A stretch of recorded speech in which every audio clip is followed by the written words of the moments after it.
When I'm making my tongue, I'm going about 1/3 of the way down from the tip and starting away from the edge so that I can guide the sign over to that rest point there.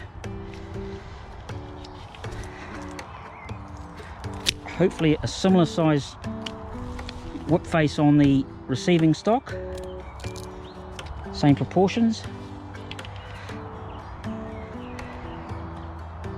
Just wiggle it down into place, get the cambiums aligned, make sure I'm happy.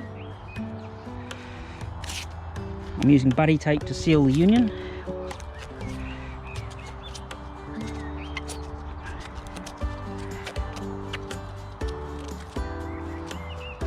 Just using up the tape that I've torn off. Garrison on the tip.